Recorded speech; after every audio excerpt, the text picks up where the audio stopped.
झांसी के चिरगांव में आगामी लोकसभा चुनाव को लेकर समाजवादी पार्टी के गरोठा से पूर्व विधायक दीप नारायण सिंह यादव ने गठबंधन को लेकर कहा है कि इस बार भाजपा 400 पार नहीं कर पाएगी, क्योंकि जनता अब जान चुकी है और जनता अब भारतीय जनता पार्टी के झूठे वादों को पसंद नहीं कर रही है।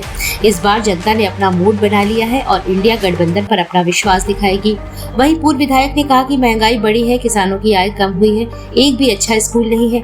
मुझ पर आरोप लगाते हैं तो वो निराधार है। मैं हमेशा गरीब असहाय लोगों की मदद करता आ रहा हूँ। हम समाजवादी हैं, किसी से डरते नहीं हैं। समाजवादियों का काम ही संघर्ष करना है। संघर्ष करना हमको स्वर्गीय पूर्व मुख्यमंत्री मुलायम सिंह यादव ने सिखाया है और हम उसी रास्ते पर चलते हैं। समाजवादी पार्टी की राजनीति हमेशा गरीब किसान मजदूर के साथ कंधे से कंधा मिलाकर चलने वाली है।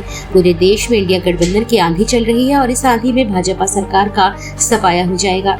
4 जून को देश में इंडिया गठबंधन की सरकार बनेगी और इंडिया गठबंधन के द्वारा जो भी देश से जनता से वादे किए गए हैं वह प्राथमिकता के साथ लागू किए जाएंगे।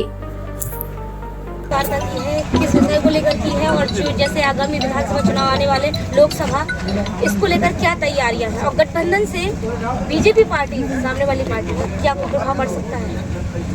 देखिए, गठबंधन से बीजेपी पूरे देश में हताशा में है।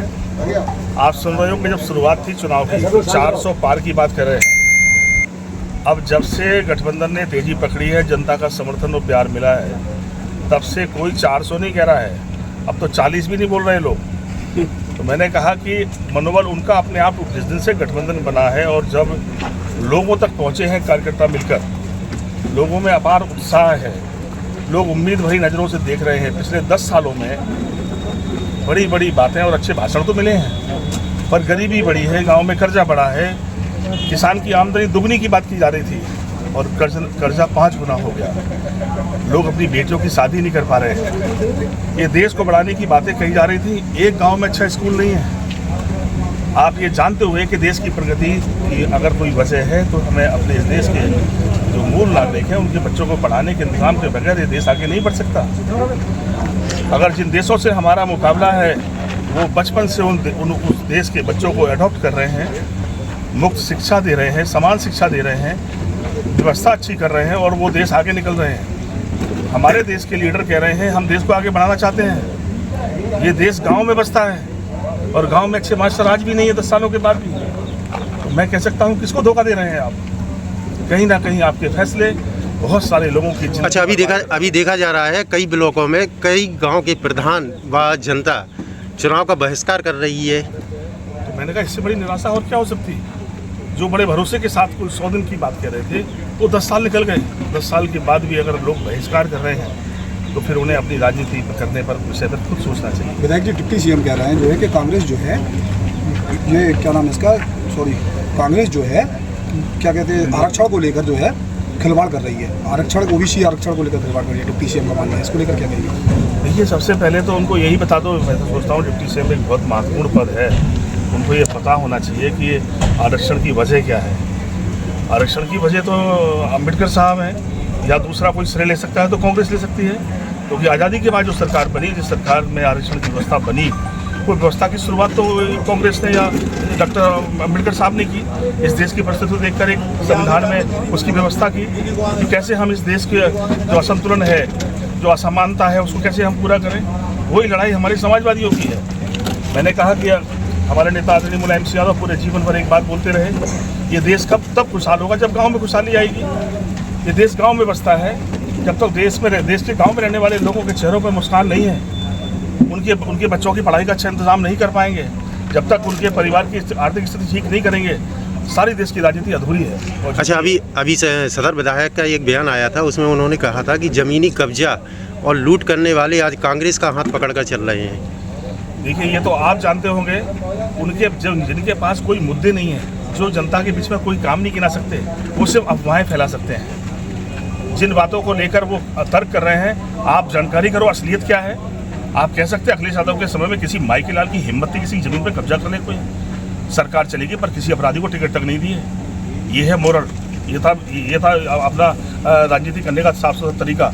बड़े बड़े दल के नेता जो आसानी से एमएलए बन सकते थे और सरकार तक पहुंचा सकते थे, लेकिन अपनी राजनीतिक जो सोच उनके पास थी उसको शामिल करके उन्होंने फैसले लिए। आप कहते हैं ना अखिलेश यादव से बड़ा दिल किसी के पास नहीं है, वो जिसके पास भी अलायंस करने गए वो अपना ये मान कर कि हम जिसके साथ खड़े हैं उसके लिए सब कुछ समर्पित है। हम अगर बहुजन समाज पार्टी के साथ गए थे तो हमने 10 MP उनके बना दिए और हम खुद 5 बन पाए। हम आज कांग्रेस के साथ भी हैं, तो इस सीट पर जिस पे कांग्रेस लड़ रही है, इस सीट पर समाजवादी पार्टी 4 लाख से अधिक वोट पाई थी, लेकिन और कांग्रेस 80,000 वोट पाई। लेकिन हमारे रिश्ते दिलों के दिमाग साफ करके हैं, हम एक दूसरे के साथ खड़े हैं। कहीं कांग्रेस हमारी मदद कर रही है तो समाजवादी पार्टी पूरी जान लगा खड़ी है। लेकिन डिप्टी सीएम तो कह रहे हैं कि इस बार विपक्ष को हार का सामना देखना पड़ेगा काफी। मैंने कहा हार और जीत डिप्टी सीएम साहब को तय नहीं करनी है, जनता तय करती है। जनता ने चाह लिया तो डिप्टी सीएम। यहाँ तक की बयान है कि गठबंधन ICU में भर्ती होगा। देखिए ICU में कौन भर्ती होगा ये तो आपको भाषणों से लग रहा होगा लोगों के। अच्छा, पब्लिक का रुझान कैसा आप कैसा भाषण दे रहे हैं देख रहे हैं आप। बड़े बड़े नेताओं के भाषण सुन लो आप समझ लो मानसिक स्थिति क्या है। तो कौन ICU में भर्ती होगा ये तो समय तय करेगा, आज तो तय नहीं हो सकता। पब्लिक का रुझान ये गलतफहमी दूर हो जाएगी। लोग ये सोचते हैं कि जीत का तरीका कहीं नेताओं के घर से निकलता है, तो मैं आपको बता दूं जनता तय करती है। जनता चाहेगी तो जिसको चाहिए उसको बना देगी। अभी हाल ही में वार्ड नंबर 59 कैसा जनता का कैसा अपार समर्थन मिल रहा है। आप देख रहे हैं इतनी धूप है, इतने सारे कार्यकर्ता खड़े उत्साह के साथ और सरकार से, जालिम सरकार से लड़ रहे हैं। जो सरकार कितने जुल्म कितने साधन अपना रही है, उसके बाद भी उत्साह की कोई कमी है। तो मैंने कहा ना कि तो इंडिया गठबंधन का समाजवादियों का जो एजेंडा अपना इतिहास बताएं है, मैंने कहा हाँ इंडिया एजेंडा हमारा बिल्कुल स्पष्ट है। अभी जो आरोप सत्ताधारी पार्टी पर लगाए जा रहे हैं, जैसे कि अभी जो पार्टी चल रही है, तो जैसे कि महंगाई है, कई सारी जनता को समस्याओं का सामना करना पड़ रहा है। अगर गठबंधन की सरकार बनती है तो पब्लिक के लिए क्या किया जाएगा? देखिए हमारे दोनों पार्टियों ने अपने अपने घोषणा पत्र जारी किए हैं जी। और उन सब का एक मकसद है कि हम जब तक समाज को आगे नहीं बढ़ाएंगे देश आगे नहीं बढ़ सकता। जब तक किसानों की हालत हम ठीक नहीं करें, किसानों को कर्ज से बाहर नहीं निकालेंगे, उनके बेटों की पढ़ाई का अच्छा इंतजाम नहीं करेंगे, ये देश प्रगति नहीं कर सकता। ये कुछ बड़े लोगों की मदद करके हम देश को आगे नहीं बढ़ा सकते। मैंने कहा कुछ लोग इतने बड़े हो जाएं कि वो देश के बजट से बड़ा उनका खुद का बजट बन जाए और एक तरफ गाँव में लोगों के पास कपड़े पहनने को ना हो। ये कौन सी राजनीति हो रही है? हम समाजवादियों की यही लड़ाई शुरू से है। तो मैंने कहा कि समाजवादी पार्टी ये चाहती है कि असमानता कम हो और इसी के लिए पूरा संघर्ष आदरणीय हमारे नेता मुलायम सिंह यादव ने किया। वो इस संघर्ष आज अखिलेश यादव कर रहे हैं। सवाल ये नहीं है कि किसके दिल दिमाग साफ है, समाजवादी पार्टी के दिल दिमाग साफ नहीं होता। अखिलेश यादव किस हद तक इस सरकार को रोकना चाहते हैं, क्यों रोकना चाहते हैं, जिससे उनके फैसलों से लोगों का, गरीबों का नुकसान हो रहा है। सबसे ज़्यादा नुकसान देश का हो रहा है, देश कर्ज में जा रहा है। तो हमने अलायंस करने की कोशिश की है कि हमारा वोटों का विभाजन ना हो पाए। अब ये नहीं तय किया कि हम आसानी से जीत सकते थे पर सीट को कौन लड़ेगा। विधायक जी अभी हम दोनों मिलकर कैसे जीत सकते हैं, इसकी लड़ाई शुरू होगी। अभी डिप्टी CM के दौरे पर गरोठा विधायक जी ने एक बयान दिया था, उसमें आपके लिए कहा गया था कि भाजपा की शरण में आना चाहते हैं, इसलिए आपने पर्चा अपना निरस्त करा। देखिए समाजवादी लोग लड़ के मर गए, हमारे पुरखे मर गए, जेलें काट के फांसी के फंदे चूम लिए। भगत सिंह पहले समाजवादी थे हमारे, फांसी का फंदा चूमा था पर समझौता नहीं किया अंग्रेजों से। वो समझौता करते तो जान बच सकती थी। वही समाजवादी खून है हम लोगों के भीतर। हम किसी दल में जाने वाले नहीं। हम आपकी तरह राजनीति नहीं कर रहे हैं कि आप बीजेपी का सपोर्ट कर रहे हैं पिछली बार और आपके सगे साले दूसरी पार्टी से लड़ रहे हैं। ये किसको हराना चाहते थे बता दो, आप उनसे सवाल कर दो। एक आप वो घबराते इसलिए हैं, वो आरोप हमने इसलिए हमें माफिया बनाने की कोशिश करते हैं कि वो गरीब की बेटी को अपना नहीं सकते। मैंने अपने जीवन में 1000 गरीब बेटियों को शादी की है, कोई बिरादरी में मेरी बहनें ना हो। मैं हजारों बच्चों को पढ़ाता हूँ, 15 बोतल खून गरीबों को दिया अपना, लोगों का इलाज कराता हूँ। इन कामों में मेरा मुकाबला नहीं कर सकते हैं। वो कहते हैं कि ये माफिया हैं, ये कहते हैं कि इन्होंने बालू घाट चलाया। अरे भाई हमारे पास तो लीगल पट्टा था, हम तो कुल 26 महीने चलाए। आप तो 7 साल से बिना पट्टे के सबसे पैसे ले रहे हो और मेरी बात झूठ निकल जाएगी। कोई चुनाव नहीं लड़ूंगा मैं, आपसे कहता हूँ। आप समीक्षा कर लेना इस बात की।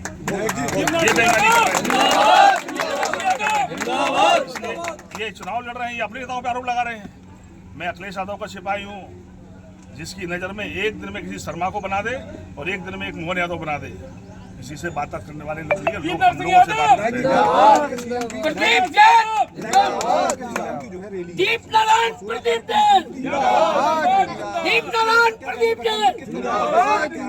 मुख्यमंत्री यहाँ रैली कर रहे हैं, इसको लेकर क्या है गठबंधन? मैंने कहा कि अगर रैली इतनी ज़्यादा करनी पड़ रही है तो जनता में भरोसा कमजोर दिखाई पड़ रहा है। ये घबराहट बता रही है। यहाँ तो जनता लड़ रही है चुनाव, रैली हो गई तो ठीक है, वरना रैली हो जाएगी वोट के दिन।